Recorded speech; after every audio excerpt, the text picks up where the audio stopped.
Good evening and welcome, viewers. It's been about 20 years since I started debating on TV, and more than 15 years on a trot, to be precise. And I love debating every night at 9. In fact, after everything, all the humdrum of the day, it is the part of the day that I look forward to the most. For me, debating is uplifting.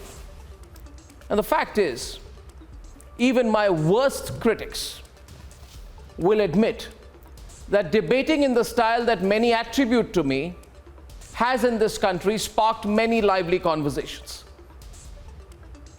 Even my critics will admit that it has made obscure and public and political subjects into subjects of popular interest, drawing room conversations. And it has drawn so many people and made them public personalities, some from good speakers into politicians, and some politicians into good speakers. But on a serious note, I was thinking about it, that something is missing. Something is really missing. And that is that you are not in the debate. You're certainly watching the debate, aren't you? But you're not on it. Well, not yet. I feel the need to close that gap now. If debating brought me closer to you in the first place, then I must confess tonight that debating alone is not as much fun, wouldn't be as relevant, or should I say as impactful as it would be if you were to debate with me, if you were to debate alongside me. So I want to bring in the idea of public debaters. 4 public debaters each week to start with. What do you say? 4 among you, maybe 5, 6, 7, 8, but at least for starters, 4 debaters every week from among you. The public debaters drawn on the show tonight are not by lots but by merit. We have just started inviting entries, and I think we have 4 who have sent their views, their videos, and who will debate with me tonight, both for and against. They will rebut, they will respond, and on occasion, yes, I will be stepping back and they will be stepping into my shoes. Now, the subject on Saturdays, on weekends, will be thematic. Theme for tonight, for example, the terror conspiracy against India. Are elements within facilitating the threat? The news peg, the last 2 weeks, the bomb found in a market area and defused at the last minute, the security breach for the Prime Minister of India, and the Khalistani terror threats. It's appalling, I say, appalling, that we politicize terrorism. Is it because there has been a lull in the last decade compared to the decade in which 26/11 happened? Do we want to be the only democracy in the entire world where anarchy is actively encouraged, where terrorism takes refuge in fake tolerance? That's the subject tonight, and I'm excited as hell, ladies and gentlemen. I am excited to be debating with you. As I said, it's lonely to debate every night alone. So I'm excited to get the public debaters in tonight. Shall we begin, ladies and gentlemen? Well, 2 debates tonight. My first debate. From Ludhiana to Delhi, there's a big wake-up call. Are we being complacent in the fight? And debating, taking that forward with the public debaters tonight. What are the global lessons for India in dealing with national security? Iron fist approach, in my view, the only opinion, the only option, that we have. So let's begin the debate tonight. But let me put everything in perspective. Let me put everything in perspective for you. Ladies and gentlemen, in the last 2 weeks, a few developments have got me really thinking about whether we are becoming complacent as a country. Is it because our country has had relative peace in the last 10 years, from a time when we would witness serial blasts one after the other? Have we been numbed into complacency? We must think about it, because we cannot afford to go back to the 1990s and early 2000s once again. So let's put the whole theme for tonight first into proper perspective. 12th March 1993. Over 250 lives lost, over 1,500 injured in a single-day bombing that ripped through India's financial capital. Look at these pictures. 13 bombs went off in one single day. One of the darkest periods in Mumbai, when the Dawood gang, along with Pakistan active support, targeted hotels, office buildings, banks, petrol pumps. RDX was planted in cars, bikes. It's the year that marked the beginning of a wave of terror in Indian cities, especially Mumbai. Blast in 2002, Blast in 2003, Blast in 2006, Malegaon 2006 and 2008, Blast in 2011. India's financial capital has seen relative calm in the last 10 years. For 10 years since 2011, India has seen relative calm except for a few incidents. From a time when serial blasts had become common, it's perhaps this calm that unsettles India's enemies the most. The Delhi Police Commissioner has confirmed that an IED has been found in the national capital near the Ghazipur Flower Market. Those are the first pictures coming in. It looks like the IED has been disposed of. We just saw a plume of smoke over the Ghazipur Flower Market. But something is changing. Have we been numbed into complacency as terror links lurk at our big cities? In Kerala, ISIS and radical group terror modules are being investigated. In Jammu, our forces are alert on the borders after increased terror recoveries.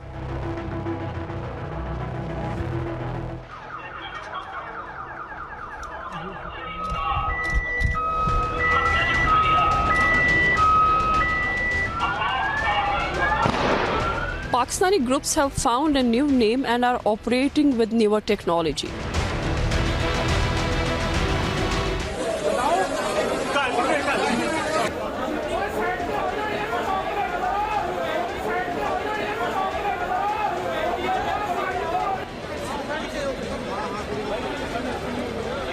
From the Ludhiana court blast to increased RDX recoveries, terror groups are again active in Punjab. India of 2022 can't go back to the 2000s, where terror was defined and dealt with based on political convenience. We can't be complacent.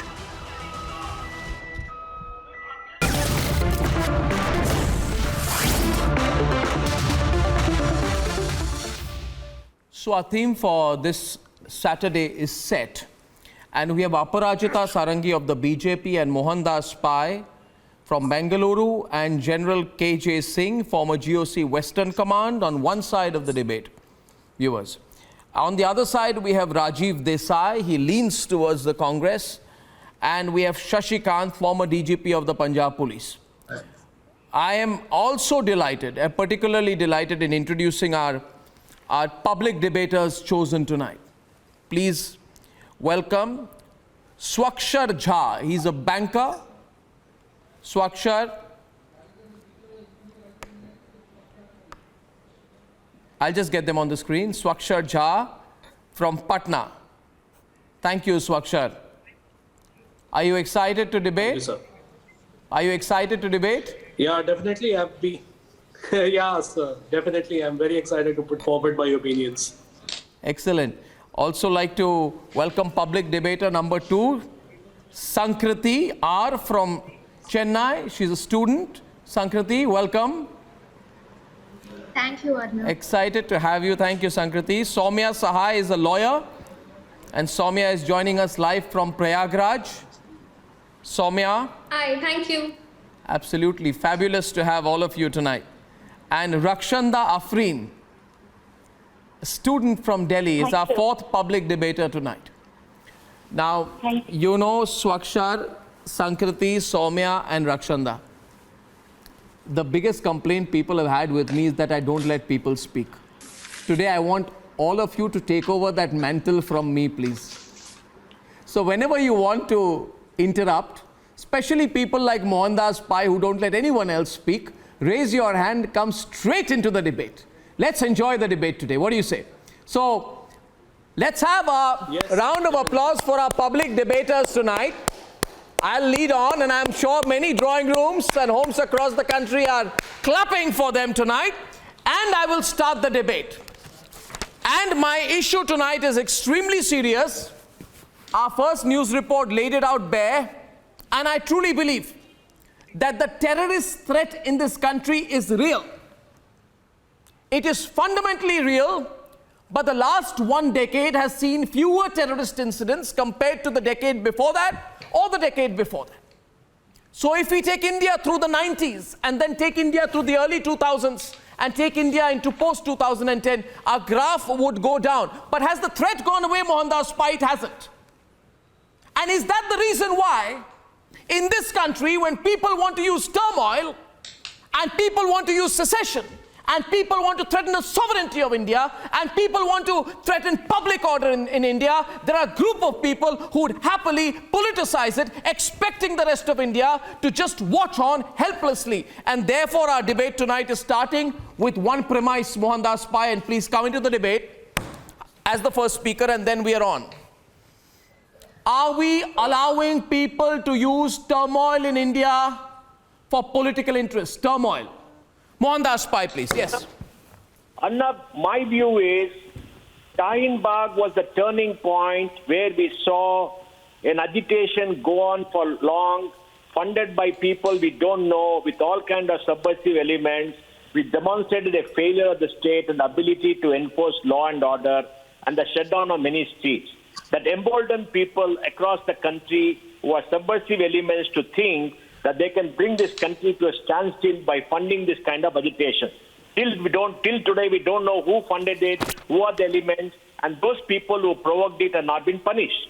Now, that led to the Delhi riots. Can you believe that in the capital of India, where there are armed forces in every street, where there are a lot of policemen, there were riots which went out of control for 2 or 3 days. We could have bought in the RAF, we could have bought in anybody else and controlled the riots in 24 hours. Why was the government so soft? We saw killing in the streets. We also saw all these elements going. And what are they scared of? And then we saw the farmers' agitation for 1 year. Who was funding the farmers' agitation? Who are the elements who are provoking? We saw the Khalistani signals. And we saw the Khalistani posters. We saw people rooting for Khalistan. What happened to them? Why was the law not applied to them? And to add to a misery, we saw the courts abdicate the responsibility in Shaheen Bagh by not deciding and declaring occupation of streets as illegal. We saw a committee being set up by the Supreme Court to go negotiate and find out from the occupiers. Then we saw a committee being set up by the Supreme Court to give a report on the farm laws, and the report has not yet been released. That means the entire state was shown to be very soft, incapable of asserting itself, incapable of protecting the rights of citizens who went about their work, open to anarchic elements to hold them ransom, and that provoked everybody. And the result we're seeing in Punjab. Mohandas Pai, you have a rebut. We have public debater Soumya Sahai from Prayagraj raising her hand right out there. Yes, go ahead, Soumya. Floor is yours. I just have one question for Mr. Pai. After 1 year of protests by the farmers, the farm laws were finally taken back from the government. If the protests were actually funded by terrorist organizations, did the government bow down to those terrorist organizations? Raising voice against the government, against a particular policy, since the line cannot be termed as terrorism. There is dissatisfaction at national level, at state level, at community level, and people coming forward and expressing that dissatisfaction. This cannot be termed as terrorism. You cannot suppress their voice and call it terrorism. You are not understanding the point at all. The point is occupation of the streets, not the right to protest. You can protest. Anybody can protest. You can stand up and protest today, but you have no right to occupy the streets. That's the law, and the law has to be enforced. And it went on for so long in large numbers. Government has to find out where did the money come from and make sure that it didn't come from outside this country. There were subversive elements. Please understand, who were the Islamists who were funding the Shaheen Bagh for so many days? People had to be given their food. Money didn't come from volunteers. Why didn't you find out? And it's very, very clear who was funding it. And even in the farm agitation, who was funding it for so long?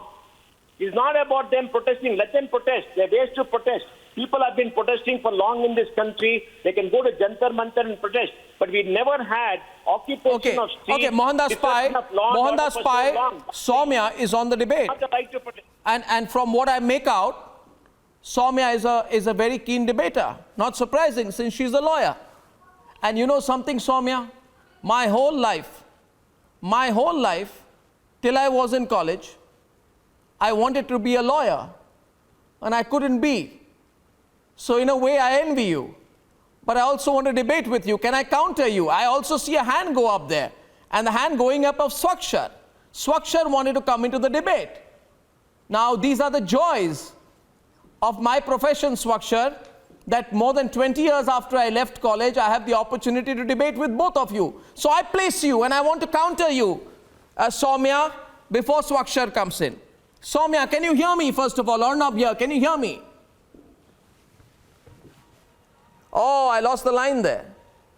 I lost the phone line with Soumya. Otherwise, should I continue anyway with my counter to her? It would be wonderful if I had her on the other side, but are we getting her back? Or should I go ahead with my counter anyway? Anyway, before I get Soumya back, Swakshar wanted to come in. Yes, Swakshar. Yeah, sir, we can agree to this fact that some elements, and there are some organizations in our country, and their agenda is to spread terrorism, like farmer protests being the best example. Now, you cannot just come on the streets and take the national flag off Red Fort and just come into the city and create mayhem. This is not protest. This is not a protest. This is not how a protest should look like. Now, if you come on the streets and think that, okay, you can sabotage public property in the name of protest, this is not going to end well, sir. And if we consider farmer protests, then we should go to CA and RCP protests as well. And what did Tahir Hussain did? The Aam Aadmi Party MLA, what did he do? He created mayhem and sabotaged public property. This is what, can we call it a protest? No, I don't think so, sir. Okay. So we can definitely call it terrorism, and in my opinion, this should be dealt with strictly. Okay, so now we are heading towards 26th of January. My question to Rajiv Desai is, and Aparajita seems to be enjoying the debate, let's get Rajiv in, why this attempt at anarchy before every Republic Day? Rajiv Desai, think about it. Republic Day isn't for a political party. It is for everybody in the country. Allow me to complete the question, sir. Why threaten our democracy and create turmoil, threaten our sovereignty before every Republic Day? And one point here tonight. We still remember the haunting visuals of what took place on Republic Day last year. We saw how there was a garb of a farmers' protest. I use the word garb of a farmers' protest to incite violence, target the Red Fort. What is shocking this year, Rajiv, is that all the pretenses have dropped. The mask is off. There is no cover.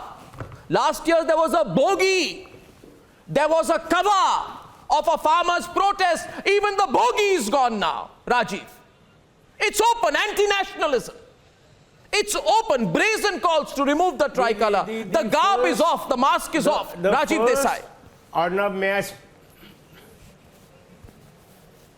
The first large-scale, I guess protest is hardly the word, public disorder that I can remember was December 6, 1992, when mobs of your favorite party and attacked and destroyed the entire Ayodhya mosque.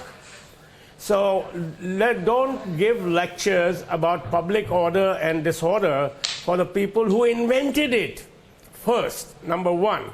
And that protest, as you know, was preceded by a huge big Rath Yatra led by Mr. L.K. Advani, whose two charioteers were Pramod Mahajan and Narendra Modi. Mr. Mahajan, unfortunately, is no longer with us, but Mr. Modi is very much with us. So I think these are questions better directed on this issue, that the first large-scale incident of public disorder in the 90s was Ayodhya, when they sacked and ransacked and destroyed a whole mosque. And that is what has set off this entire stuff that is happening. It's also the ladder on which they climbed to power. It's also the lever they use to divide a normally placid and comfortable Indian public society into Hindus and Muslims and so forth. And now, after what happened in Varanasi, I believe they're even going after the Christians. And who knows, next would be the Buddhists and God knows what else. So please, I mean, let's not get too, what shall I say, too glib about public order and protests and so on and so forth. These guys are the guys who started it first with the destruction of the Babri Mosque. So put that in your pipe, Arnab, and smoke it. Thank you very much. Now, I want to tell you something which I want you to put in your pipe, burn and smoke it right now. And that, as you take your first puff, as you take your first puff of your own pipe, is the fact that is the fact that the party at the center. On a tangent as usual, going to saying Babri Masjid was an event. It is not an agitation. But agitation did not occupy sure. They did not shut down the city. They did not do everything, and there was the Mulayam Singh government there. The Kalyan Singh government there. Action. Okay, well, one minute.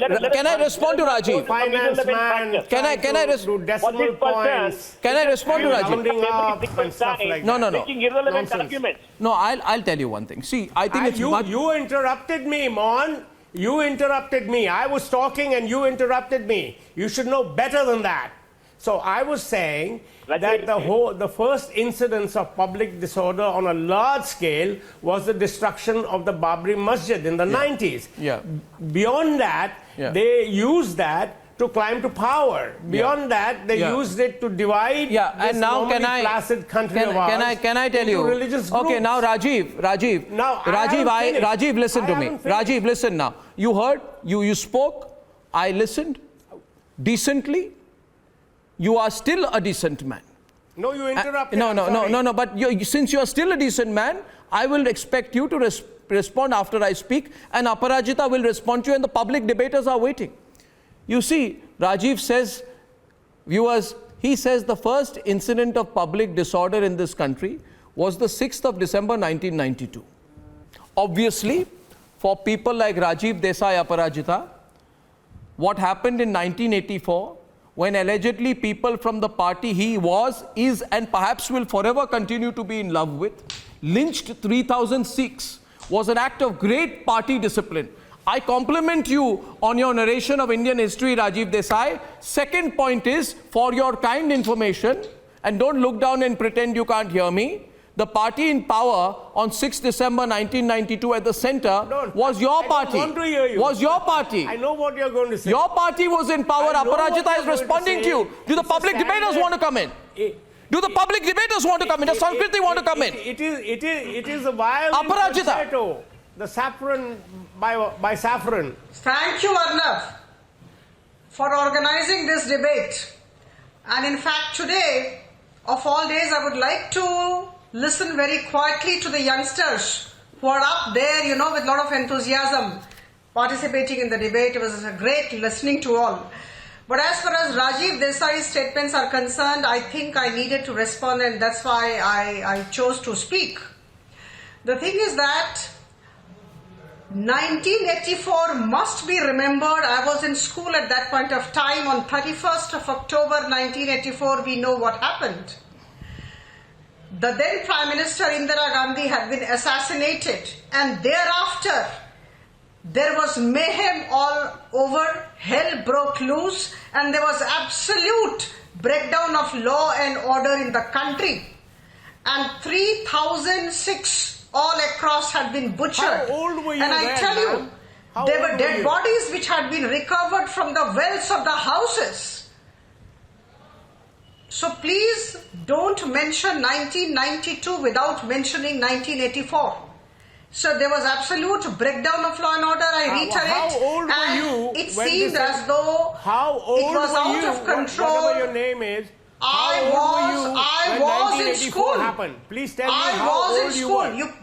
You better know my There name, you are. Rajiv There you are. Desai ji. So please, You better know my name. only You read know- on the screen you and you only- better you know my only name. know I can read what out you your read name. in the media. Better you read out my name. You only know Right? what you read in the I was in media. school. I couldn't read. I couldn't And read your name I because was I'm big too far enough from to the screen. understand I'm what sorry. was happening. I'm sorry. And couldn't I read your know name. what kind of turmoil that No, you had weren't. taken No, you place in weren't, the because country you're- at that the way point you're of time. talking, you're talking At that point like of an time, the ignoramus government who could has not been control the brainwashed situation. by right-wing RSS So please propaganda don't about this whole forget thing. So please, 1984. anyway, Don't you go ahead jump and to say whatever you want. I have 1992. nothing more to say. I have nothing more to add. Arnav was absolutely Zero. right when he Zero said more to since add. 2011 till date, there has not been many incidents of turmoil. Thanks to the government, of late, there is peace, there is tranquility, there is order in the country, barring the farmers' agitation. In fact, farmers' agitation, which was supported by many outside elements, many elements from outside the country too, and many of the political parties who left no stone unturned in igniting the fire as far as the farmers' agitation was concerned. So I think we should not forget 1984. That was a terrible time, terrible time. So this is what I wanted to tell and viewers, I want to remind you. Farmers' agitation, in fact, we have already talked about Yeah. it. But let me mention that 26 January, Don't 26 January editorialize on this. 2021, You have no nobody can business forget editorializing the on this. way the anti-social elements among the farmers had climbed on to the Red Fort and the way they unfurled the Khalistani flag. All of us are aware of that. So I think it was all instigated from people from outside. So whenever there is a stable government, whenever there is a government which means order, which wants peace, which wants tranquility, there are elements which get disturbed. They always want to destabilize the nation and the people. So I think we have to look at the entire thing. You sound like one of the British colonials. Okay, now, about the Indian now, National Congress Rajiv, I'll tell you one thing. Rajiv, may I, since you are going on about how old were you and all that, I think, allow me, Rajiv, you have successfully established yourself as the senior most person on the panel, but that does not add to your wisdom. Let me tell you one thing, Rajiv, and just hear me, and the student debaters want to come into the debate. My wisdom is not in your capability to judge, Arnab. So please remember that. Yeah, but unlike you, some of us stood on the roofs of our houses and saw alleged congressmen lynch Sikhs before our eyes. So don't tell us about public order. What does that have to do with the Congress? We're talking about public disorder. What is that to do with the Congress? We're talking about public Who disorder. lynched the Sikhs? Organized mayhem. Who lynched the Sikhs? Listen, there's a difference. Who lynched the Sikhs? No, there is a difference. Oh, no, there is no difference. 1984 agitation, which can never be justified on any account, was sparked 1980. What did you say? 1984 agitation? Did he say that? Ayodhya incident. Did he say that? Ayodhya incident. General KJ Singh, he said 1984 agitation. He called it an agitation. He calls a lynching an agitation. General KJ Singh is responding to you, sir. General KJ Singh. General KJ Singh is on the debate. General KJ Singh. Jai Hind viewers, if I can come in. Yes, General Singh. If I can come in, please, Mr. Rajiv Desai. Mr. Rajiv Desai, if I can please come in. I want to put it across to you that in 1984, we did a most shameful thing. We killed people in uniform. They were army people traveling in trains, going on duty. They were taken off the trains and they pleaded. They said, we are going on national duty. And they were lynched. Tires were put round their heads, and I had my regimental officer, Captain IPS Bindra, traveling against all advice to conduct field firing, and he was lynched. He was killed by the mobs. So friends, today is Army Day. Let me first extend a Jai Hind to all of you and remind you that whichever party did it, that is That is not so immaterial. But all of us must hang our heads in shame. We should never take a uniformed person and when he's traveling for a duty, put him to such a destructive death. I actually feel very sorry for all those countrymen of mine who did such a ghastly act. Sorry, I had to tell you this. Yeah, General KJ Singh, I appreciate that. Now let me just put it in perspective. Soumya, I see your hand up. I'm coming to you. Rakshanda, Sankriti, I'm still to come to. I'm coming to you right there. Allow me a minute, Sankriti, to just put in debate what we are discussing. See, the point is, this has been a week, and I'll explain where I'm coming from, Sankriti, and I come to you after this. See, this has been a week of enemies of the nation trying to wreak havoc in our country. And the timing is very critical. The timing is on the eve of Republic Day. We saw 5 kilograms of IEDs recovered near the Atari border. Our forces detected and defused the IED in Nauhata. An IED took place near the Kosanda camp of Chhattisgarh. There was a bomb found, you may have heard about it, viewers, at gate number 1 of Ghazipur Phul Mandi, where terrorists did a recce of the busiest market in the national capital with a bomb potentially laden with ammonium nitrate or RDX. My question is, and therefore I'm saying, if today we don't realize that there are people in this country who want to create anarchy and turmoil and terrorism, and the politicians just watch, Sankriti, they don't say anything. They'll use these incidents to score points against each other. Where is the political unity? Why is there no march? Why won't these terrorists and the people behind them genuinely begin to believe that they can divide the country even on issues on terrorism? Why is the Khalistani threat not being taken on? Why are there articles calling it a bogey of Khalistan? Why are people not accepting the reality? That's where I'm coming from. Over to you, Sankriti, please. Public debater number 3. Yes, Sankriti. Thank you, Arnab, for having me. Firstly, I just say that the lawyer Rajiv Desai ji, who's sitting here, took it very rightly and actually disrespected many families who had gone through many things in the previous years. So I think he should apologize, since he was very insensitive to those families. Secondly, Arnab, there are many lobbies in our country who are so free, and they come on Twitter for a few likes and a few tweets, and they just disrespect and openly agree with the so-called nationalists. But actually the thing is, there is no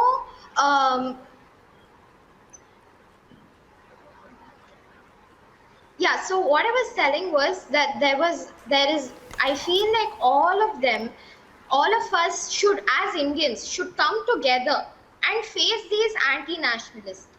There is a lobby, there are Lutyens channels who just are interviewing people who are against our country and are calling it exclusives. I feel this needs to stop. All of us as Indians should come together and stand and speak for our nation. Well, thank you very much, Sankriti, for that. Sankriti, can I add something to that? And Sankriti, you're in school. I want to get Mr. Shashikant, who's a former DGP of the Punjab Police, on this debate with you. You're in school. You're in Chennai. Yeah. Are you in secondary school or higher secondary school? Secondary school. Which class are you in? Can I come in now? I'm in 9th standard. Well, fantastic. I used to debate a lot when I was in class 9. I think it's amazing. It's great to have you on the program. Thank you. I want to put your thoughts, and I want to bring in Shashikant ji, who's former DGP of the Punjab Police, to respond to you. Mr. Shashikant, if you heard our young debater Sankriti from Chennai, I put that in one context to you, sir. The young people in this country want to know that when 300 people were injured in the violence that was under the garb of the so-called farm laws during Republic Day, there was at least a mask. But now that mask is off, people are calling for Khalistani freedom. Well, it's being made by people sitting on foreign soil. People are talking about openly insulting the tricolor, threatening our sovereignty. It's all happening very much in the open. My question to you, sir, is do we want to be the only democracy in the world which actively encourages terrorism against itself? Well, if you wanted me to comment, I know that my views are never appreciated, and most of the persons I talk to, they don't like my views. The whole question that you open your debate with, that is there any complacency? Yes, there is. Unfortunately, as far as the police is concerned, intelligence wings are concerned, I've spent all my life in top intelligence agencies in the country. So I don't know whether I know more or less, I won't go into that. But most of the political parties, irrespective of the color, leaning, or whatever it is, they are just indulging in collection of political intelligence rather than doing their duty, what they should be doing. That's countering, that's picking out these sleeper cells, these elements who are lying low, who are just waiting for the orders for their bosses abroad to indulge in some nefarious activities, some blast or something. That's my point number one. Second, unfortunately, in this country, our politics, somehow or the other, is dividing people. There's so much of conviction. As far as each and every person has their own conviction. Nobody tries to think rationally. I'm talking of the person, layman like me. They just say, okay, going for X, Y, or Z political party, but that's what's ruining the country. And third, sir, I want to make it very clear, my humble request, I've been seeing too much of social media and too much of debates. Let's not raise the bogey of Khalistan. Khalistan demand is not there. Punjab is totally peaceful. We are just playing into the hands of persons like Pannu and others sitting abroad who are trying to foment trouble in this country. And we are unwittingly, somehow or the other, inadvertently playing in their hands by raising this bogey of Khalistan. Let me tell you that in Punjab, there is no such thing, but people are getting annoyed. People are getting annoyed, positively annoyed, that again, they are being accused that they are Khalistanis or this and that. Rest assured, sir, there is no such thing. And again, talking of the political violence of 84 and this and that, that was not agitation, that was a planned genocide of Sikhs, which I really condemn. And let's not create such circumstances again by way of keep on raising the bogey of Khalistan, so that again, it might lead to a kind of hatred against, as not as bad, but again, like something like that had come up in 84. That's all I wanted to say. Thank you, sir. Mr. Shashikant, I'd like one of the student panelists, maybe Rakshanda, to respond to you, just because she's not spoken yet on the debate. But may I tell you, sir, I completely disagree with all the conviction at my command, with your sweeping assertion that there are no attempts to spread anarchy or divide the country or create an atmosphere where there are calls for balkanization. In that case, I never said that. There are attempts, and there were serious attempts to divide the country, to bring this entire to chaos, to create chaos in the country. I fully agree with that. I never said it there. You can just sort of recheck. And okay. I'll get Rakshanda to respond to you. Rakshanda wanted to come in. Yes, Rakshanda. Yeah, first of all, as a young academician, I really support the government and everyone who is trying to, propagate peace in the country. But I just fail to understand how are we defining the term elements, because I'm very confused. Sometimes the government says it's the students from India's prestigious seats of education, or sometimes it's the farmers with a genuine concern who are demanding their basic rights, both democratically and economically. So, and why also we are not talking about external threats? Is the government trying to give free hand to terrorist groups who are operating internationally? We are just simply saying internal elements, but we at large are deflating. Or I just want to understand, it's like, why are we trying to hide the incompetency of RAW and NII? If we know the numbers, if we know who are threatening our honorable Prime Minister, why can't we go and intercept them? I totally fail to understand. Today, a priest in the holy city of Haridwar is giving hate speeches and it's getting a clean sheet. But farmers who are, will come out on the streets with their genuine concern are charged with batons, and students, academicians, my professors, they are locked up and languishing in jail. Party has the ambiguous power to impose UAPA, which is and then why aren't they doing so if they know where the threat is coming from? And it's sad, today it's very sad. When I was growing up, I was learning that farmers are the Annadata, of our. But now my young cousin and all, they are learning that farmers are terrorists. I just do not understand why the government is interested in waging war and dividing the population. And also, yes. Rakshanda, can I come in with a very small input? Actually, I'll get Swakshar to respond to you, but I'll come in with a small input. My view is we must all consider, and so must you, that when there is no farmers issue today, what are the protests about? Right? And you get my point? Was the protest about provoking Muslims or about CAA? How many people who blocked the road knew about the provisions of CAA? Was it used only to provoke and polarize the Muslim community? And is there a political reason behind it? And because of the sort of, I don't mind my saying it, the shallow nature of social media debates, it's very easy to provoke people, especially youngsters. I want Swakshar to come in, please. Swakshar wanted to say something to you. Yes, Swakshar. Yeah, see, Rakshanda, there's a proper way to carry out a protest. You cannot just walk on the streets and destroy public property, burn buses and threaten people. This is not the way to protest. What happened during the farmers' protest? What happened on 26th of January on the Republic Day? How dare they touch my national flag? I want to know this. How dare they touch my national flag? And Red Fort, they marched to Red Fort. It is an icon. The Red Fort is the icon of India. They marched to that place and created havoc. How dare they did that? Can you answer me this? Is this how a protest is carried out? So the people who are guilty, maybe they should, No, let Rakshanda respond. They were carrying the flags of Khalistan. It was very evident in the videos. If they are the people who are carrying the the flags, or as you say, they are going to charge the national icon of the country, they can be held accountable, because the government has never shied away from imposing UAPA, right, in the first place. Then why can't they just... Rakshanda, may I ask you one question? When we use these phrases, representing an ideology. No, when we use these phrases, these are the pictures of what happened on the 26th of January last year. I do not think, Shashikant ji, allow me to complete. I know you're getting very uncomfortable when I'm showing these pictures, because you would probably want to define this as a protest. No, it's not. It's not a protest. It is an act of violation against the country. It is an anti-national act. And I think if there are people who took the garb of farmers to say we carried out this for farm laws, no, they did not.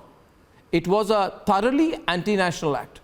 And it is a shame that some of these people who did this tried to carry the tricolour while doing that. So I think we need to ask that very fundamental question. I think you were saying something. Yes, Shashikant, please come into the debate. Yes, please. Yeah, I was saying that, yes, the persons who did it, certainly that's a shame, a big shame. They were carrying our national flags. But my only question was that the police was there. Why didn't they take action? No. I'll tell you one thing. Anybody. No. Mr. Shashikant, don't. Now, allow me. In the presence of the debaters, I ask Mr. Shashikant the question. In the presence of the debaters, Sankriti, you are my witness on this part of the debate. He says, he's a former DGP of the Punjab police. He says, if there was this being done, why did the police not take action? Sankriti, you're a class 9 student. Please ask the DGP what action he would have liked the police to take. And please ask the former DGP that had the police taken action, even if they had fired rubber bullets, even if they had fired in the air, then this entire award wapsi brigade would have said is the brute use of force by the Modi government. Rubber bullets come at the last. No. What action would you like them to take, sir? What action would you like them to take, sir? I'm surprised. Okay, ladies. Yeah, okay, youngsters, you reply to it. Yes, you respond. Sankriti will respond to you, sir. Yeah. Listen to her. Right, sir. Arnab, I completely agree with you on this. I feel like I remember one of your reporters being attacked too on the ground by the farmers around a year back. My point is, even if the DGP gets inside and takes some kind of action, the whole lobby and the farmers would say that they are attacking us and they are taking us their right to protest. They are taking our fundamental right. So what can the police do at this point?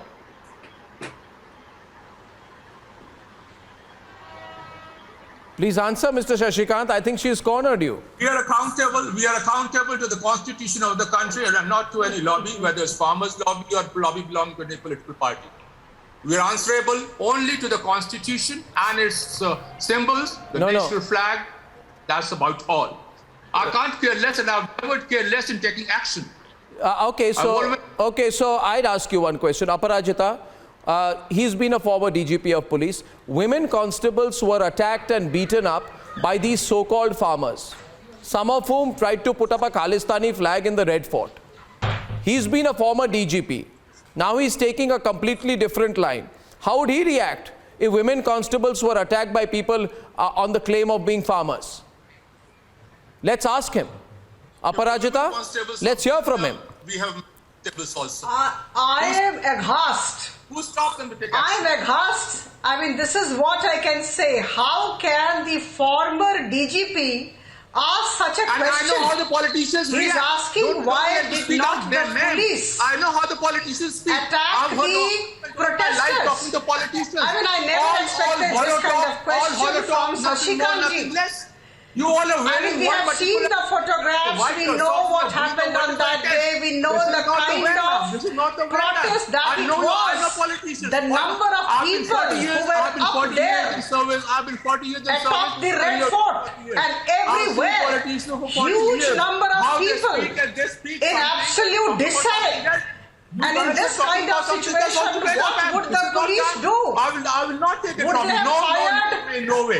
You are just Would talking they to have your hat. thrashed the farmers? Nothing less. Sorry about it. Would they have I'm really thrashed sorry. I'm really aghast. all these The people way you who are were talking. indulging in anti-national acts? We're talking about you have got all top You know, medals and everything. It would have been a serious law and order situation. What medal you have got except that And then they BJP ka would damka all have karne attacked the mein? Modi What you have government. got? Come on. I also hold Modi in highest respect. He's the Prime Minister of my country. He's the Prime Minister of the country, but I have the guts whenever I feel that he's wrong, I'll stand up and speak against it. Not like you people that you just sit like and play games like. That's not that. I don't agree to that. Sorry. Take a decision to act. The entire blame would have been on the Modi government. That you know. Who's talking about Modi government? I'm eulogizing the Modi government, ma'am. I'm eulogizing the Modi government. You are just going at a tangent and a total tangent. I'm ashamed. I don't know what to do. I don't know whether my voice has been muted or whatever it is. Nobody's muting your voice, but I don't want you to speak over her. Just wait for a minute.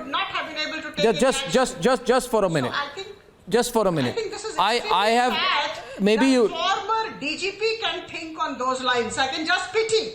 And I uphold. Yeah, I pity you guys, politicians. The small girl of class 9 put Yeah, look at the general. Ask him what he has to say. There was another gentleman to ask them. The police and she's understanding. You are ruling the country. Can we hear Aparajita? No way. We common persons also have our voices. We respect the Prime Minister. We respect the Constitution. I think Shashikant ji will not stop. It's full of sound and fury signifying nothing. He doesn't know what he's saying. He doesn't behave. He's not behaving like a former DG police. He doesn't know the ground situation. I know maybe it's behaving like situation is not like that. You know, there are moments when we have to act with tremendous maturity.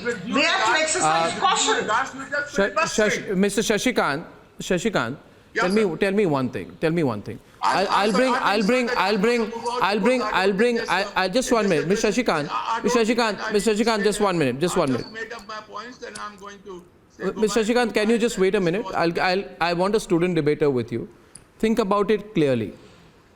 Okay, India is a democratic nation governed by a declared constitution, established institutions and clear structures. Okay, we first of all, I'd say to Rakshanda, Afreen, to Soumya, to everyone, that we need to understand the greatness of this country's institutions. It's easy to go on Twitter and criticize India all the time. We are not China, where COVID patients are put into tin boxes and kept aside, where you'll be shot out if you're COVID positive and want to come out of your house. We're not Cuba either. But at the same time, I put a straight question tonight. And I need people like Mr. Shashikant to understand where things can go wrong. In 2016, Swakshar, when in JNU they said, Bharat tere tukde honge. During the anti-CAA protest, when they said, Sunle Modi, hum ladke lenge azadi. Do we not, no, 1 second. Do we not understand the message here? Are we trying to say that the people, allow me to complete please. Are we saying that the people who said that are proud of being Indian? I am ashamed of the fact that they call themselves Indian. Because they owe Swakshar no allegiance to the country. And among all of you, the younger generation of India, I ask, in this country, will we survive as a nation unless these elements are put in their place? Swakshar. I broad-based the debate. What happened in JNU campus, these two student union presidents, Umar Khalid and Kanhaiya Kumar, what did they say? They'll work hard till they destroy India? Is that what they are being taught in that college? Is this how they should exercise their freedom of expression? I want an answer on that. How can somebody live in India, study in an Indian institution, and say something as rhetoric as that? We'll work hard till we destroy India. Soumya. Yes, Soumya. Thank you, Arnab. I'd like to say here, but be it the violence during the farmers' protest or be it what happened at the universities, these events can also be staged by people who are on the other side of the protest and who don't support that protest to discredit the movement, the protest. And this is what is being done. Every time voice is raised against something that is not being supported, which is not the popular opinion, which is not a right-wing opinion. No, Soumya. People are being turned. Soumya, may I intervene? Yes. May I intervene? May I intervene a small thing? You see, Soumya. It is like that. Soumya, can you hear me? I just want to come in, Mohan, just one line before you.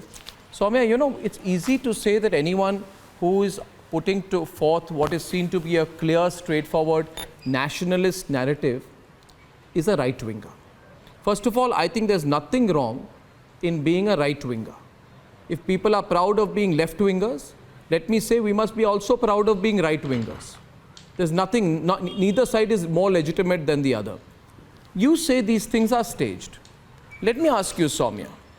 After Pulwama, a Lutyens mouthpiece decided to do a caste census on the martyrs who were killed and said upper castes driving India's Hindutva nationalism have little representation among Pulwama's slain Jawans. Was that staged? When Rahul Gandhi toes the Chinese line after Galwan, is that being staged? When Randeep Surjewala of the Congress almost exonerates Pakistan for the Pulwama attack, is that staged? When Mr. Navjot Singh Sidhu is calling the security breach of the Prime Minister as political drama, is that staged? And you truly believe that people who said Bharat tere tukde honge, inshallah, did it to discredit others? No. You really think so? I want Mr. Mohandas Pai to respond to you, please. Soumya, Mr. Pai. Arnab, what happened in JNU was very clear. They were instigated. What happened later in Pulwama and all these people writing was very clear. They were doing it deliberately. And because they knew that there is no consequence, once people know there's a consequence to an action, I think, people will understand that they have got to exercise self-restraint. If somebody says there's a conspiracy against those who protest and they said this, I think these are minds which are not exercised any intelligence. How these are all being in the open. They always stood up before the camera. They said all these things. They were the left who supported all of them and said it's freedom of expression. This went on. Nobody was doing all this to, instigate them or do something else. These are all facts. What they recited are all facts. The fact remains that there are subversive elements in this country who put the interest of India behind their own political interest and do everything to discredit the country again and again and again. They must be exposed. Because the great 99.99% of the people of this country are patriotic, nationalist, and love their country. They don't support the Tugde gang. 99.9999% of this country does not support the Tugde gang. They do not support people who are subversive. I know you want to respond. You want to respond, Soumya? You want to respond, Soumya? Go on. Yes. I think talking about JNU, talking about Jamia Millia Islamia, these are universities that the best minds of India go to these universities. And when these people are raising voices against something that is not going right in the country and you term it as Tukre gang, you give them different terminologies, it is to drive the attention of the public, of the mass from the real issues. It is to drive that away from, it is to drive their attention away from the real core issue. We're not talking about the right things here. Why are you terming them as Tukre gang? If somebody is protesting in the northeast because they feel alienated from the country, because they feel that their resources are being exploited, we call them terrorism. If somebody is protesting against some CA, NRC because they have the right to live in this country, you call them terrorists. If farmers are protesting, you call them terrorists. Soumya, I am finding this debate interesting. In fact, I'm going over the ad break as I'm speaking because I find the debate so compelling. But I must say one thing. That may I just say one thing to you, that one must have absolute information before one comes to conclusions. As far as CA was concerned, you are aware that there was an attempt to drive a wedge between Muslims and the rest of the population of India. There is no doubt about it. And the danger is they were almost successful. Our friend, the DGP, says, why is force not used? I asked General KJ Singh, when Shaheen Bagh happened, I was so petrified because I knew that those who hate this country will try to provoke some act of violence at the scene of the blockade, then use it to polarize people further. And the irresponsible politicians will keep going there and making speeches.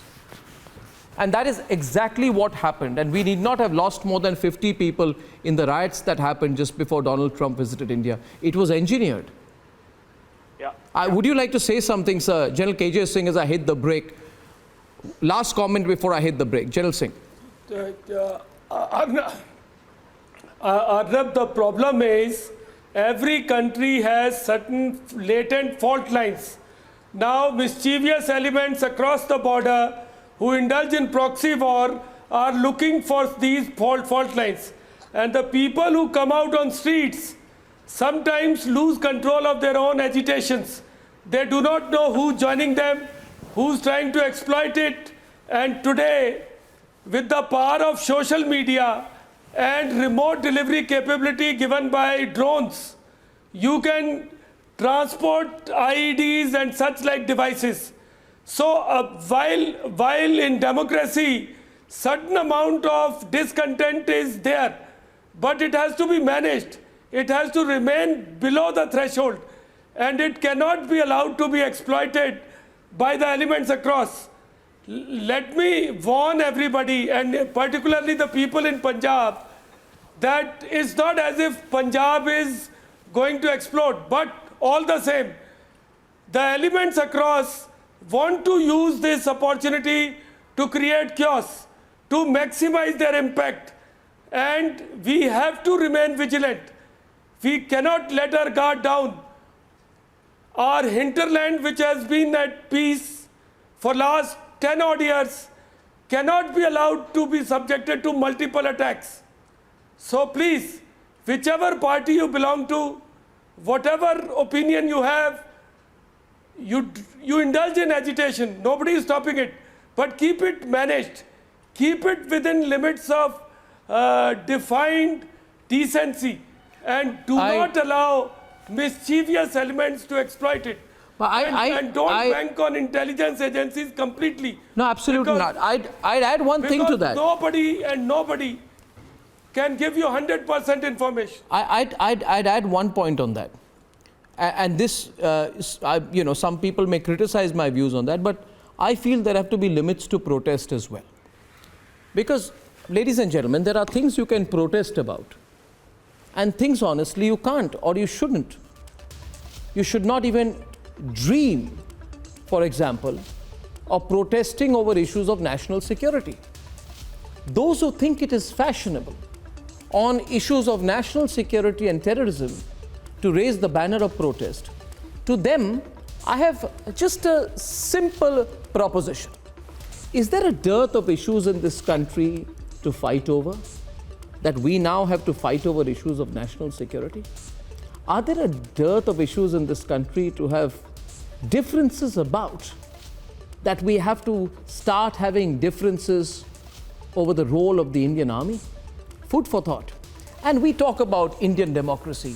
Ladies and gentlemen, how do other democracies, progressive democracies, quote-unquote liberal democracies, quote-unquote advanced democracies, let it be Israel, the United States, the United Kingdom, how do they deal with their issues of national security?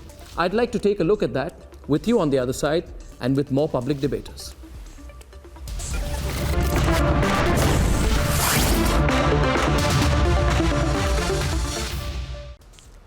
Ladies and gentlemen, welcome back. In most democracies outside India, there is zero tolerance to national security threats. In fact, they're all dealt with an iron fist. In India, we say zero compromise, but why is it that all sides are never on the same page? Is there a lesson or two that critics of crackdown on terror can take away from some global case studies? Take a look.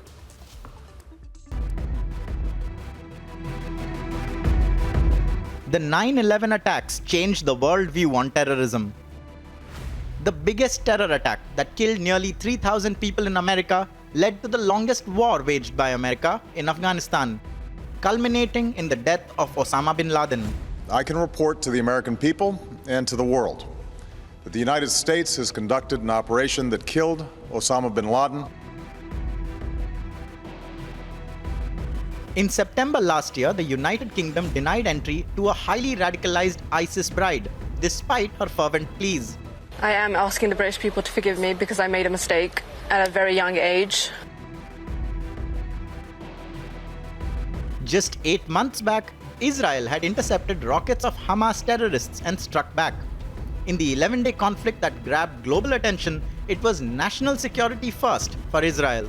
Iran not only supports completely the Islamic Jihad in Gaza and gives them all the financing, they also give weapons to Hamas as well as to Hezbollah.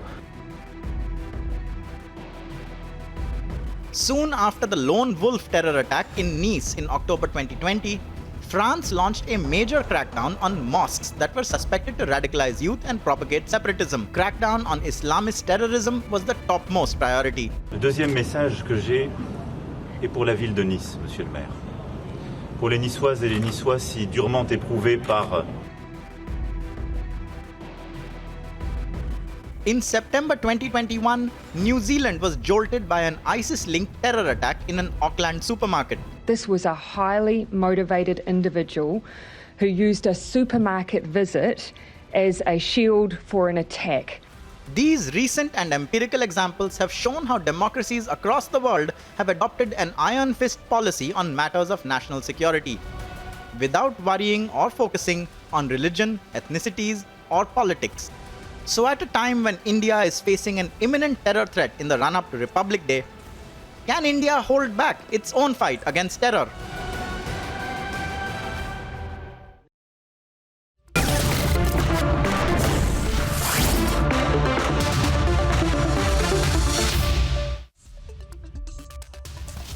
Okay, joining the debate right now, we have Meeta Chakrabarti. She leans towards the Congress. We have Ehtasham Hashmi. Aparajita Sarangi of the BJP continues. We have Vishnu Shankar Jain. He's joining us from Delhi. He's a lawyer. We'll have public debater Ramakrishnan TS. He's going to be joining us from Bengaluru in just a minute. Ladies and gentlemen, at this point, I want to open up to phone calls. I can see that Soumya Sahai, public debater, is on from Prayagraj. She's still on the debate very much, and Swakshar will also be joining her back in this debate. So, question number one. Ehtasham Hashmi, you can hear me? Ehtasham Hashmi?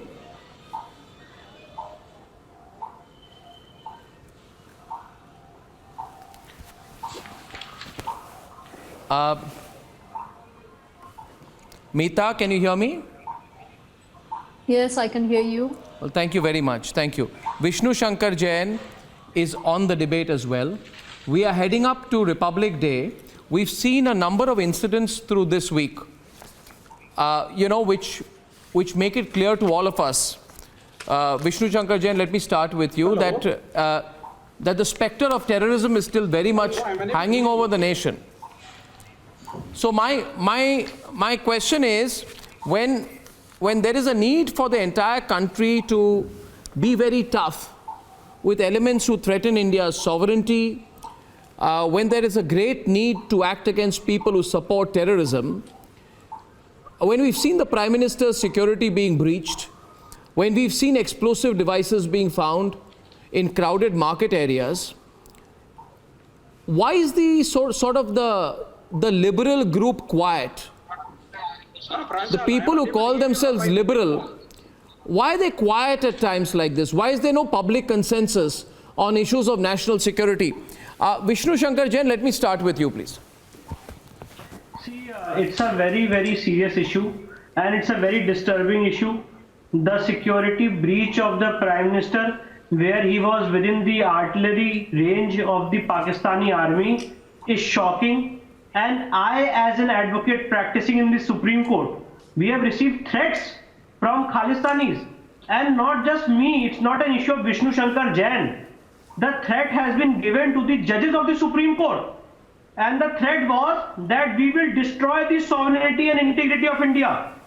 The threat was that we asked the judges of the Supreme Court not to hear the petition, which is of a Prime Minister blockade of cavalcade. So, Arnab, the point is, in your show, in your panel, there will be no consensus. My friend who is on the other side, Mr. Ehtasham Hashmi, you can ask him whether he has filed any FIR. I, as an individual practicing in the Supreme Court, I have filed an FIR against Mr. Pannu. I am telling you on your channel, it's FIR number 6 of 2022. I did dare to file an FIR. But Mr. Ehtasham Hashmi will have different views. But that's the point. When we are talking about the Prime Minister's security, he is not the Prime Minister of Mr. Ehtasham or not the Prime Minister of Mr. Vishnu Shankar Jain. He is the Prime Minister of our country. His security is supreme for all of us. And I, as an advocate, stand with my Prime Minister. Mr. Hashmi, did you hear the introductory comments of Vishnu Shankar Jain? Yes, I would like to say that my learned colleague Vishnu Jain has received a threat call, and I strongly recommended that independent inquiry and investigation and FIR should be registered against those goons who are threatening our fellow lawyers. And one more thing which I would like to remind my colleague, as a brother, as a lawyer, that he should not shout like a normal person. He should behave like a lawyer on the debate and news channels. I know he is trying very hard to grab some important post in BJP, but you can get a good post in BJP government, but not at the stake of self-respect of lawyers. Sir, Ehtasham sir, let me tell you one thing. Please let me make my point. I challenge you. If anyone in BJP office can say that I've gone there and asked for any post. Let me make my point. Have I given any biodata to BJP? You can't give such assumptions and such allegations against me. Arnab, everyone knows me in this country. I'm a nationalist, I'm a true nationalist, and I've worked for social causes.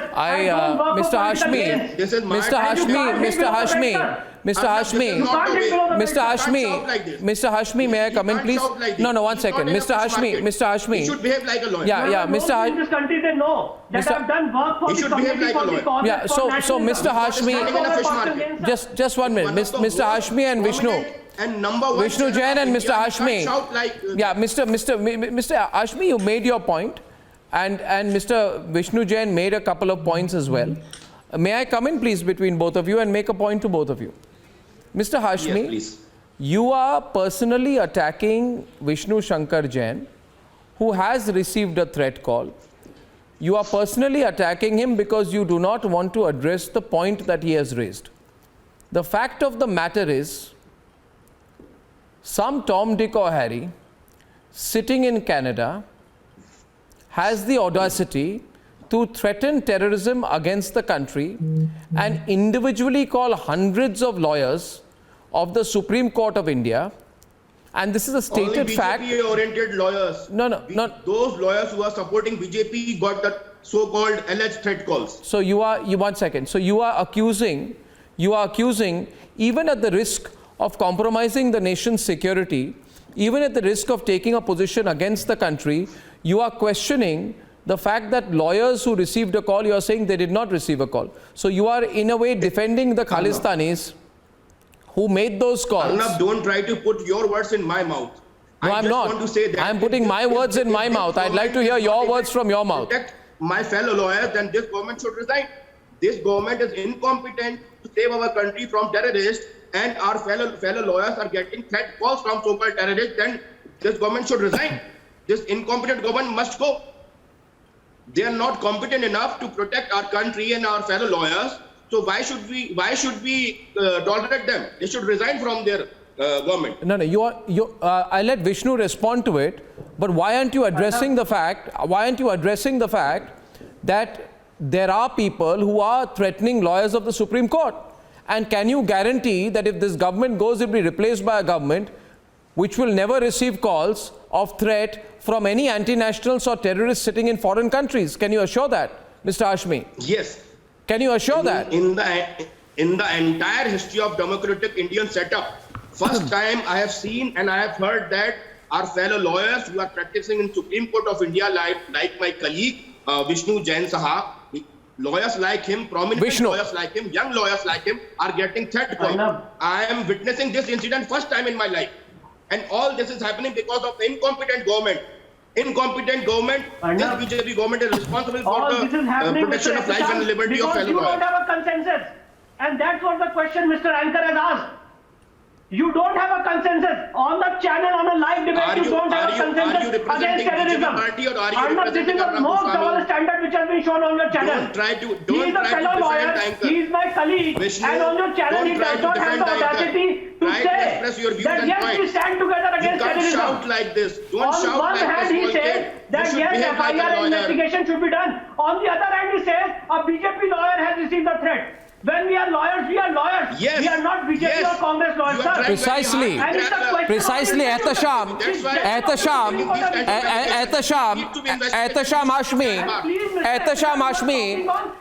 Hashmi, here's a counter for you. Here's a counter for you from me. And I'm bringing in my the public debaters as well. Ehtasham, I heard you. Aparajita will respond. Public debaters will respond. Ehtasham Hashmi. No. Ehtasham Hashmi, let me come in first. No. Let me put things in perspective. Mr. Hashmi, no, Mr. Hashmi, let me put this thing in perspective. Mr. Hashmi. To prove his point, that's why you are taking his brief and you are acting lawyer of Vishnu Jain. Try to defend him for himself. Don't try to defend him. Okay, this is my only request. Mr. Hashmi, you're telling me that, is it? One second, please. 1 second. Can I please come in? You're telling me that, is it? You're telling me that I should not defend Vishnu. Did you say that to me? Yes, I said. Okay. Now that you said that to me, now that you said that to me, let me respond to you. And when I'm speaking now, please kindly be quiet. Rest assured. You, Mr. Hashmi, have proven my point that in this country we cannot even come together on issues of terrorism. And I placed before our young friends on the debate, our public debaters, Soumya Sahai and Swaksha Jha, who I'd like to be on the screen, I placed before them this point. Soumya, you told me before I went to the break, you said, Arnab, in JNU, when people said, Bharat tere tukde honge, inshallah, you said that was staged. I said it was not staged. It was a reality. People did not like the fact that at that point of time, I put it on television. The tragedy in this country, Soumya, is that there are people like Ehtasham Hashmi who will do politics even over acts of terrorism. The tragedy, Soumya, is that there are people like Ehtasham Hashmi. He's a nice person. I have no problem with him. But the position he takes is abominable. You know, he says to Vishnu that only pro-BJP lawyers got threat calls from terrorists. Now, lawyers of a particular ideological belief, first of all, lawyers can have an ideological belief, so do you. Lawyers of a particular ideological belief personally ought to have received threat calls then. Because, Ehtasham Hashmi, according to you, it is a crime to be pro-BJP. Tomorrow you will say, it is a crime to be pro-nation. Or it may be a crime to be pro-anything that may not fit with your worldview. You have a defined worldview. And anybody against your worldview can receive a threat call, a call from terrorists. And if that happens, you will question whether they received a call at all. And on a program like this, you will say it's apocryphal. You will say, Vishnu, you are lying, you never received a threat call. You ought to look at this as one Indian receiving a threat call. You ought to say today, Vishnu, I am hurt as a fellow Indian that you received a terrorist threat call, but no, Ehtasham, you will say, you Vishnu are lying. Because you have a BJP tilt, and that's the problem. And that answers the tolerance of, so-called tolerance of people like you, Ehtasham. It's really, really unfortunate. I beseech you, Ehtasham, rise over politics, including Meeta. Understand, earlier there was a consensus on issues concerning the nation, Soumya. There was a time... Let's not assume what I'm going to say, Mr. Goswami. I'll just complete my point. To you point. this evening. Yes, okay, yes, Meeta, go on. Yes, go on, Meeta. You want to come in? Yeah. You know, I find it very, very problematic that on issues of terrorism, where we should be talking about how to counter terrorism, how to fight religious extremism in one voice, not only across different political forces in one nation, but across the entire world, among different nations in the civilized world, we should be only talking about in one unified voice as how to counter terrorism. In such a serious issue of countering terrorism, we are talking about political colors and we are talking about who supports which political party. I believe, and I strongly believe, and I have faith in the central agencies of intelligence in our country, that the central government has enough resources to investigate, to conduct a free and fair probe, to establish facts, to establish whether there has actually been a link to what happened in Punjab, to what the claims are being made, because the claims are being made from someone in Canada. There has been a random call from a UK mobile number. This needs to be investigated. And these are very serious claims. And they should not be taken lightly. The Prime Minister is the Prime Minister of the entire nation. And as someone who believes in nationalism, as someone who is a proud Congresswoman, as someone who believes in the ideology of Indian National Congress, an organization that fought for the freedom of our nation, I strongly believe that there should be a free and fair probe, and anyone who is accountable the accountability has to be fixed. And there should be no politics when it comes to countering terrorism. If at all this is about terrorism, it is very important that we stop debating it on news studios, but it is taken up by the relevant agencies. The central government has enough competent agency to actually conduct a free and fair probe and come to conclusions about this. I'll let Aparajita respond to you, but one point. You just said there that when it comes to matters concerning the nation, things should be verified and there should be an investigation, and then appropriate comments should be made. That's what you said. So my counter to you on that is, your leader, I don't know, is he back from Italy yet? I mean, is he still there or? is last 1 month. Your leader, if he is back from Italy, whichever province of that, I suspect Sicily.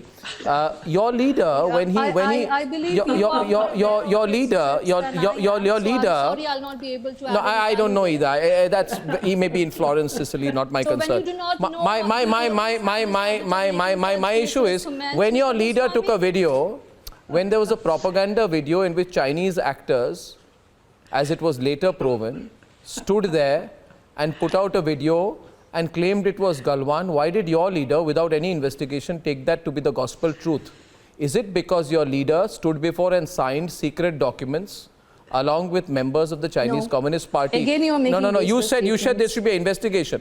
I said, what investigation did he do? Yes, on the Chinese? Why does he take? For your information, it is the BJP Aparajita. that is heading the central ruling dispensation right now, not Mr. Rahul Gandhi. It's the Modi government that has all the investigating agencies reporting to him. No. You mentioned investigation. Yes. I'd like Aparajita is coming in on that. Aparajita. Point being, let's not do politics over issues of national security. Aparajita. Absolutely. I just loved it, Arnab. Actually, I was also wondering whether the so-called president of the Congress party is in India or in Italy. In fact, none of us in India knows where he is at a particular moment. Is this about terrorism or is it about Rahul Gandhi's First of all, life? I feel sad that Mr. Hashmi spoke in the manner he did. I wonder whether he argues like this in the Supreme Court. In fact, we need to rise above all differences. We need to leave our narrow differences and think in terms of India. We are all Indians first. And then we can think in terms of Hindus or Muslims or Sikhs or Christians or even, going by the regions, Bengalis or Odias or Biharis. As far as the national security issue is concerned, we all need to act collectively. There is absolutely no compromise with the issues of national security, and my government, the government of Prime Minister Modi ji, is absolutely clear on this. There's no compromise on this, and we are trying to neutralize all the terrorists everywhere, all across. In fact, 11 terrorists have been killed. Soumya is countering you, Aparajita. This calendar year. Soumya, the public debater from Prayagraj, who's a lawyer, wants to come in and counter you. Yes, Soumya. Soumya is countering the BJP spokesperson. Yes, Soumya. Yes. Thank you, Arnab. I have 3 points to make here. So, and I'll take this liberty to speak on behalf of Mr. Hashmi as well. As Indians, we're all against terrorism. It's just that we should direct our attention in the right direction and hold the right people accountable, and that will help us fight terrorism. Talking about the Prime Minister's security breach, let me point it out that this has happened in the past as well. It has happened multiple times with Prime Minister Modi himself. It happened in 2010. It happened in 2006. Even Prime Minister Manmohan Singh at that point of time had to face such issues. This security breach can also be because of default on part of the people who were responsible for the Prime Minister's security. Why are we making such a huge ruckus about this? Before we investigate, before we find the people responsible for it, how can we call it an act of terrorism? Is it because the election is near? Is it because the Punjab election is near? Let's just direct our attention in the right direction and hold the right people accountable. I'll say that again. And we're all against terrorism. India is against terrorism. But please, let's keep this debate and our attention in the right direction. We have just lost the line there with Aparajita, so Vishnu is responding. I also would like to... Vishnu raises his hand out there. Yes, Vishnu, before I get Aparajita. Yes, Vishnu. I just want to ask Soumya a question. Just give me a single incident in the history of this country where a sitting DGP of a state has given a green signal to the Prime Minister saying that the road is clear and you can pass from this route. Number one. Number two, she says that let it be investigated whether it's an act of terrorism or not, and we should not label it like that. I want to ask a question that you are also my fellow lawyer. Your fellow colleague in the Supreme Court and many others like that have received a direct threat call from a Khalistani terrorist saying that he will destroy the sovereignty and integrity of India. And you want the inquiry, you want to wait for the inquiry, you don't want to join hands with me and write an FIR against that terrorist. I have the guts to go to Delhi police and write an FIR against those terrorists all alone.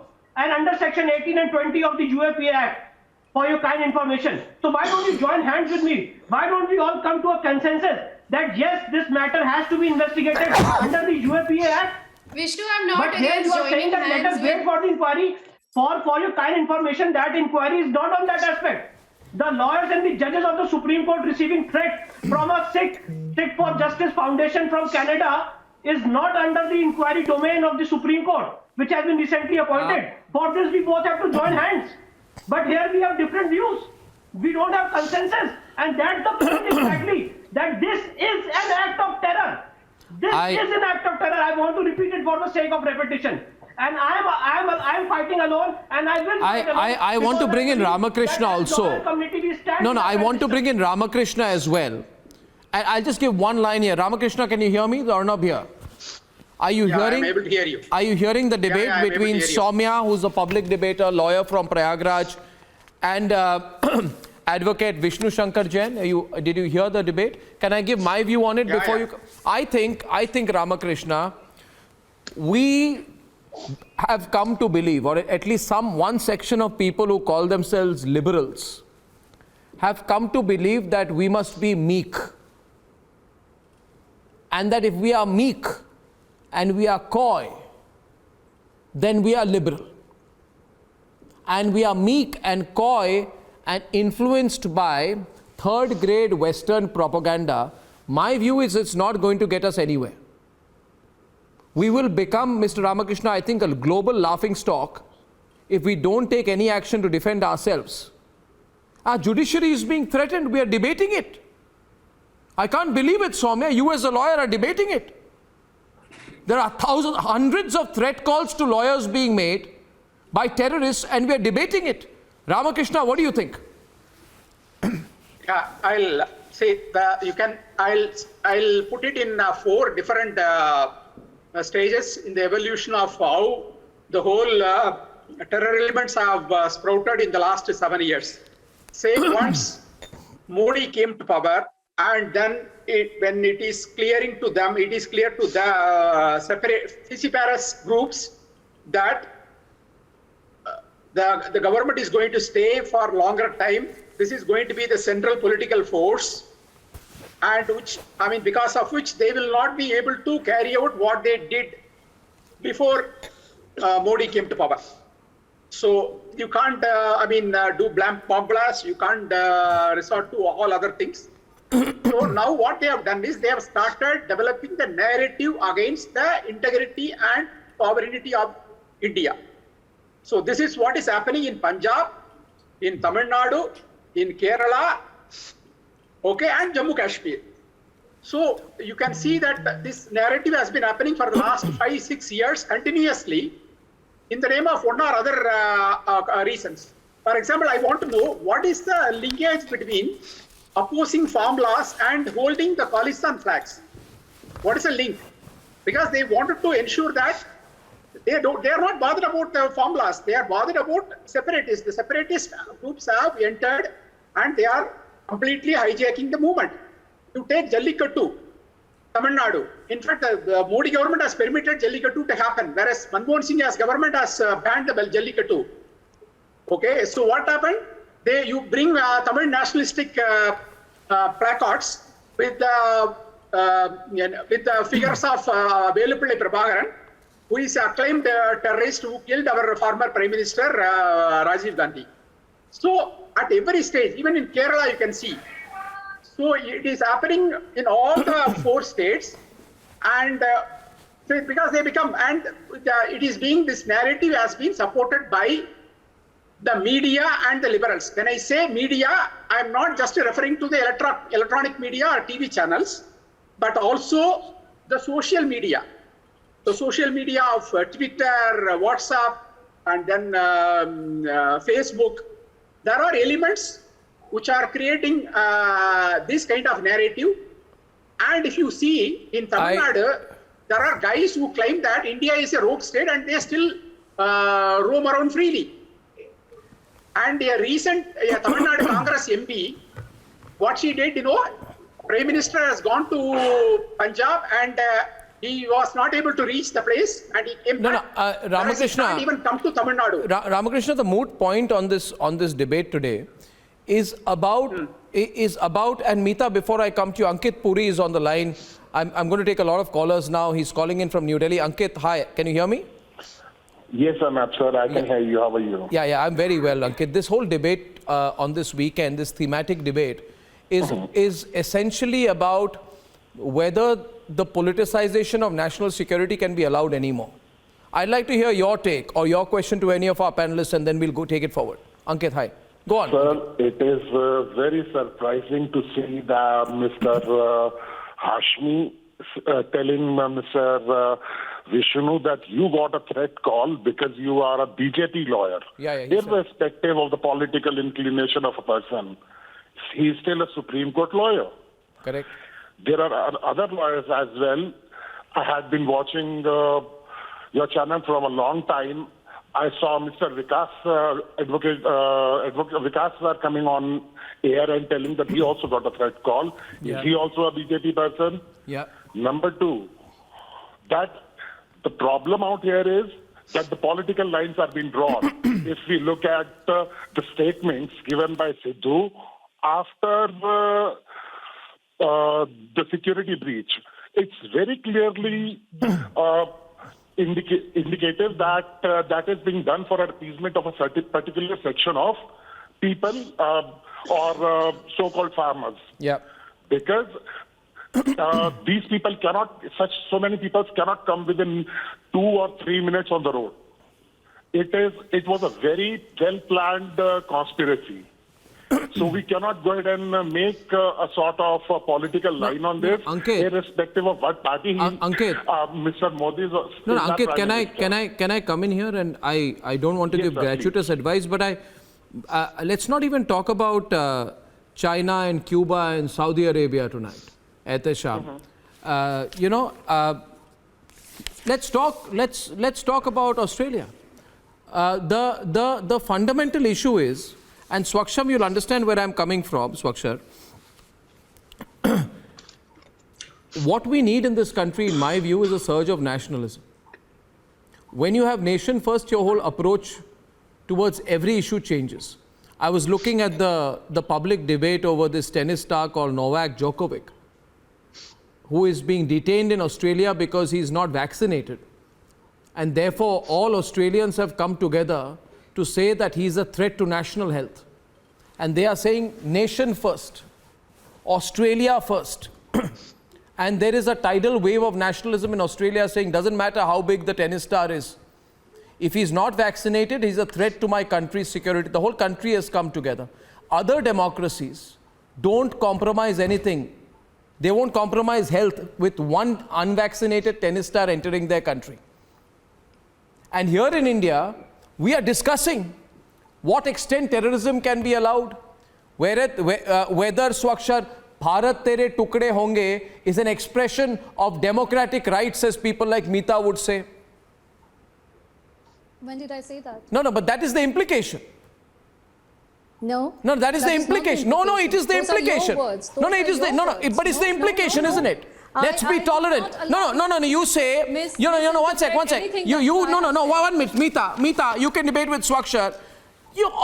Everyone wants to say, let's learn from other democracies, let's learn from America. You want us to learn from America, Swakshar?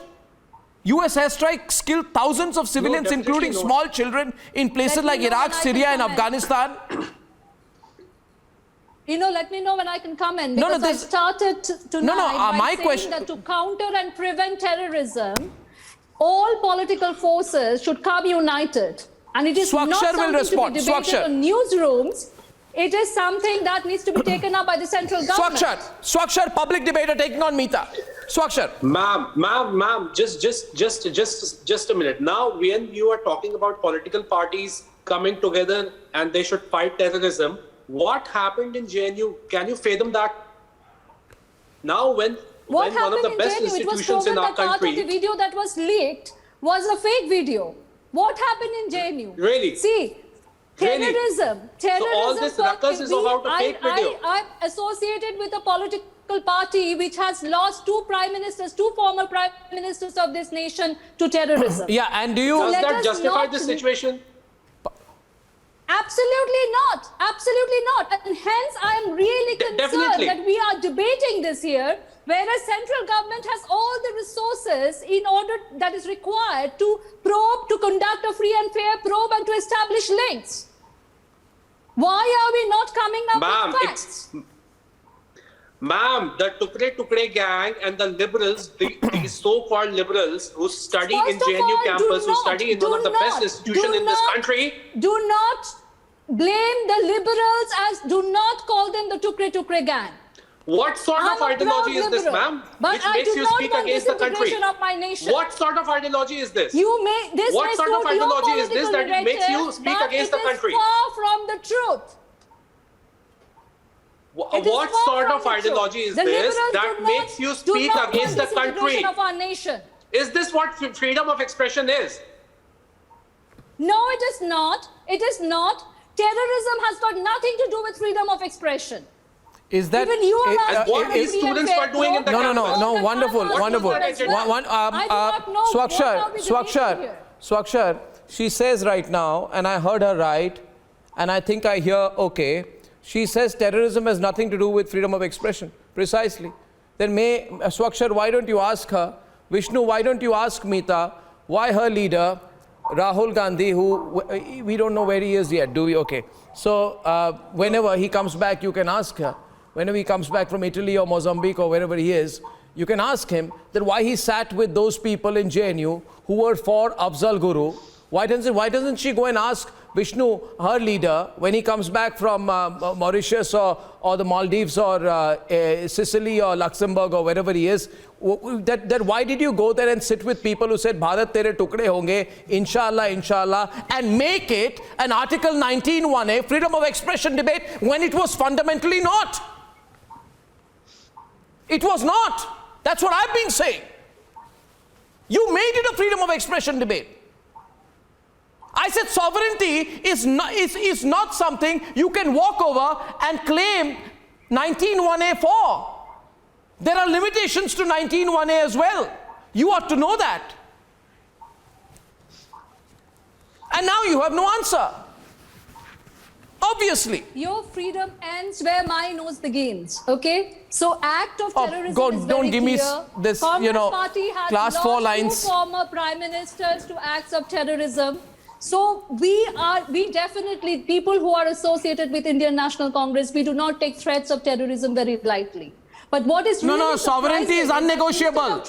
Sovereignty is unnegotiable.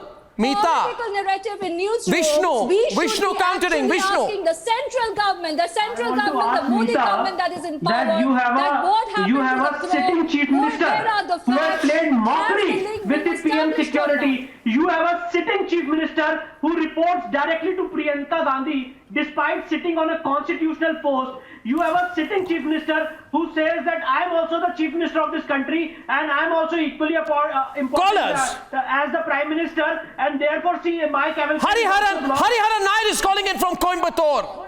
10:44 p.m. Hi Hariharan. Hariharan Iyer is calling from Coimbatore. Hi Hariharan. Yeah, good evening Arnabji. Good evening. Very happy to talk to you. I'm happy to talk to you too. Yeah, actually I was waiting for this debate. Thank you. Terrorism is the very, very objectionable and most dangerous thing which is going on in India. And there are people divided which really hurts the public. Because we have lost our life and our trade and everything due to this COVID. And again, after COVID, now this terrorism starts, which affects our day-to-day activities and even more our daily business also. And in this condition, people are taking two parts, either supporting the nation and opposing the nation, which really hurts. But as a nationalist, we must unite always to talk about against the terrorism, and we must fight against the terrorism. This is what we needed. Obviously. But there are some parties, there are some anti-national people, there are some self-activated people who want to work against India's development, taking this portion of supporting the terrorists indirectly and taking India to a lower level. Can I tell you why, Mr. Iyer and Ehtasham? Can I explain why, Mr. Iyer? Can I just expand on that? I've often thought about it. I feel, and I began the debate today by saying, is there a dearth of issues to differ on, to fight over? No. But the reason, Ehtasham, why national security is made a political debate in India is because some people in the opposition see it as the Brahmastra of all political issues. They feel, I'll say it simply, they feel that if the Chinese are successful in Galwan, it will help them politically. So they hope and pray, Ehtasham. Every day they hope and pray that the Chinese compromise India's sovereignty. And that's why they take Chinese propaganda at face value. These are people who would even be happy if there's an act of terrorism, if there's something which compromises our national security, because it will give them an opportunity at targeting Prime Minister Modi. Ehtasham, this is the reality. This is the saddest thing. It makes me sad to say this. So in that sense, have some political parties in India become a Trojan horse, using issues of national security for their political advantage. Therefore, Ehtasham, compromising the nation. Soumya, please do think about it. This can be seen to be, it's not trickery by political parties, but some political parties may sadistically be very happy if national security is compromised, because for them it is a political Brahmastra. I've said it, Ehtasham and Meeta. You know what I'm saying. And I'd like to warn the young people of India against falling prey to the propaganda of these political parties. Yes, Ehtasham, come into the debate. More callers coming in. Yeah, Ehtasham. Only one last point which I would like to make. No, respond to me. I would respond to what I said. I would like to request to all the panelists that we can't use the different yardstick for different situation. On one hand, my learned colleague Vishnu Shankar Jain is worshipping Sadhvi Pragya Thakur and she is a terrorist. And on one hand, he is criticizing terrorism. What you have to say about Davinder Singh Arnab Goswami? With all due respect and folded hand, I just want to say that I first want to